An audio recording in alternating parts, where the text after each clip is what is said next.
সুপ্রিয় শিক্ষার্থী বন্ধুরা, সকল আমার সালাম গ্রহণ করবে। আসসালামু আলাইকুম রহমতুল্লাহি ওয়া বারাকাতুহু। আশা করি সকলেই ভালো আছো। তোমরা যারা নবম শ্রেণীতে, ষান্মাসিক সামষ্টিক মূল্যায়ন 2024 আগামীকাল থেকে শুরু হবে এবং তোমার প্রথম পরীক্ষা বা প্রথম মূল্যায়ন হবে ইতিহাস ও সামাজিক বিজ্ঞান।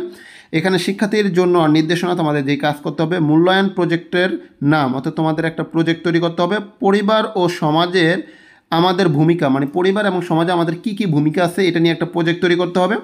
পরিবার ও সমাজে আমার ভূমিকা শীর্ষক এই প্রজেক্টটিতে আমরা 3টি কাজ ধারাবাহিকভাবে করব। প্রথমে আমরা নিজ ও সহপাঠীর পরিবারের সদস্যদের আত্মপরিচয় এবং আচরণিক প্যাটার্নের বৈচিত্র্য খুঁজে খাতায় লিখব। এরপর পরিবারে আমাদের অবস্থান ও ভূমিকা সম্পর্কে লিখব। দ্বিতীয় কাজটি আমরা জোড়ায় করব। সেখানে বৈজ্ঞানিক অনুসন্ধান পদ্ধতিতে সহপাঠীর সাক্ষাৎকার ও প্রতিবেদন থেকে নববর্ষ উদযাপন বিষয়ক তথ্য সংগ্রহ করে একটি প্রতিবেদন লিখব। সবশেষ নিজ এলাকায় মানুষের জন্য নিঃস্বার্থভাবে একটি কাজ করার কর্মপরিকল্পনা করব। কাজ নাম্বার 1, চলো একে অপরের পরিবার সম্পর্কে জানি। নিজ পরিবার। আজ আমরা সহপাঠীর পরিবার সম্পর্কে জানব। এজন্য আমরা প্রথমে নিজেদের পরিবার সম্পর্কে ছক 1 এ উল্লেখিত বিষয়গুলো নিয়ে চিন্তা করে তথ্যগুলো লিখব। ছক 1, আমার পরিবারের তথ্য। আমার পরিবারের সদস্যের ভৌগোলিক, সামাজিক, সাংস্কৃতিক ও রাজনৈতিক প্রেক্ষাপটে আত্মপরিচয়। দ্বিতীয়ত, আমার পরিবারের সদস্যের আচরণিক প্যাটার্ন, এগুলো তৈরি করতে হবে। এরপরে খ নম্বরে, নিজ ও সহপাঠীর পরিবারের আচরণের বৈচিত্র্য। দল গঠন। প্রথম আমরা 4 জন করে একটি দল গঠন করব। পরবর্তী কাজ, দলে আমরা নিজ পরিবারের তথ্যগুলো নিয়ে আলোচনা করে নিচের থিমের আলোকে তথ্যগুলো সাজাবো। থিমের আলোকে তথ্য সাজাই। আমার ও সহপাঠীর পরিবারের সদস্যদের ভৌগোলিক, সামাজিক, সাংস্কৃতিক ও রাজনৈতিক প্রেক্ষাপটে আত্মপরিচয়ের বৈচিত্র্য।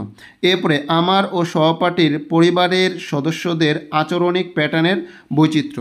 এ জায়গায় বলছে থিম অনুসারে আমরা নিজ ও সহপাঠীর পরিবারের সদস্যদের আত্মপরিচয় ও আচরণিক প্যাটার্নের বৈচিত্র্য লিখি।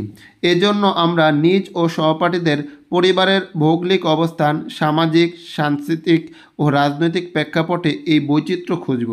এই বৈচিত্র্যগুলো ব্যাখ্যা করে লিখে প্রকাশ করি। এই বৈচিত্র্যগুলো তুলে ধরার জন্য আমরা প্রয়োজনে সহপাঠীদের নাম ব্যবহার করতে পারি। এই কাজটি আমরা নিজ ও সহপাঠীর পরিবারের আত্মপরিচয় ও আচরণিক প্যাটার্নের বৈচিত্র্য নামে খাতায় লিখব। এরপরে গ নম্বরে দেখো, পরিবারে আমার অবস্থান ও ভূমিকা, মানে পরিবারে আমার অবস্থানটা কি আর ভূমিকাটা কি আমার। নিজ পরিবারের কাঠামো বিশ্লেষণ করে পরিবারে আমার অবস্থান ও ভূমিকা সম্পর্কে লিখি। এই কাজটি আমরা এককভাবে করব, এটা তোমাদের এককভাবে করতে হবে। কাজ নাম্বার 2, পরিবার থেকে সমাজ। পরিবার থেকে সমাজ। নববর্ষে আমরা ও সহপাঠীদের পরিবার। দেখো, এই কাজটি করার জন্য আমরা বৈজ্ঞানিক অনুসন্ধান ধাপ অনুসরণ করব। অনুসন্ধানের ধাপগুলো আমরা পাঠ্যপুস্তকে 6 ও 7 নং পৃষ্ঠায় পাব। প্রয়োজনে আমরা আবারও দেখে নিতে পারি। জোড়া গঠন ও প্রশ্ন তৈরি। আমরা জোড়ায় বসি।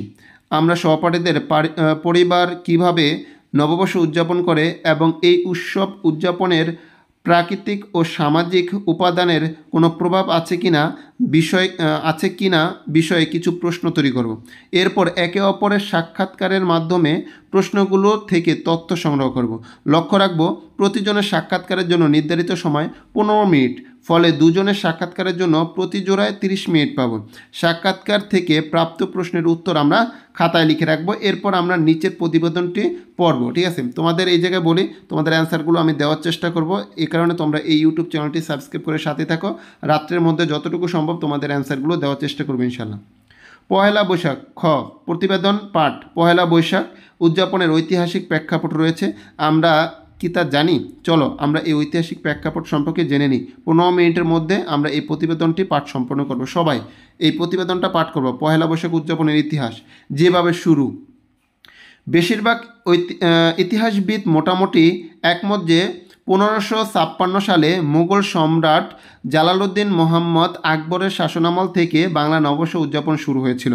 বাংলাদেশের জাতীয় জ্ঞানকোষ বাংলাপিডিয়ার তথ্য বলেছে, সম্রাট আকবর তার রাজত্বে খাজনা তোলার প্রক্রিয়া সহজ করতে 1584 সালের 10 বা 11 মার্চ বাংলা সন প্রবর্তন করেন। নতুন সনটির নাম দেওয়া হয়েছিল ফসলি সন, পরে যা বঙ্গাব্দ নামে পরিচিতি পায়। এই পুরো কাজটি করা হয়েছিল ফসল উৎপাদনের ঋতুচক্রের সাথে সামঞ্জস্য রেখে, যাতে ফসল ওঠার সময়টাতে খাজনা আদায় করা যায়। এই ধারাবাহিকতায় বাংলায় কৃষকরা চৈত্র মাসের শেষ দিন পর্যন্ত জমিদার, তালুকদার এবং অন্যান্য ভূস্বামীর খাজনা পরিশোধ করত। এর পরের দিন অর্থাৎ বৈশাখ মাসের প্রথম দিন ভূস্বামীরা তাদের মিষ্টিমুখ করাতেন, যেটাই যে হালখাতা নামে আমাদের আগে ছিল। এই উপলক্ষে তখন মেলা বসত, আয়োজন করা হতো আরও নানান অনুষ্ঠানের। জনপ্রিয়তা ইংরেজি আমলে দেখো, ঢাকা বিশ্ববিদ্যালয় বাংলা বিভাগের অধ্যাপক ডক্টর সৌমিত্র শেখর বলেন, ইংরেজ শাসনামলে তারা ইংরেজি নববর্ষ খুব ঘটা করে উদযাপন করত। আর এই প্রক্রিয়ায় তৎকালীন ভারতবর্ষের বাঙালি সহ অন্য যে জাতিগোষ্ঠী ছিল তারাও ইংরেজি নববর্ষ অনুষ্ঠানের বিপরীতে তাদের নিজস্ব বর্ষ উদযাপন শুরু করে।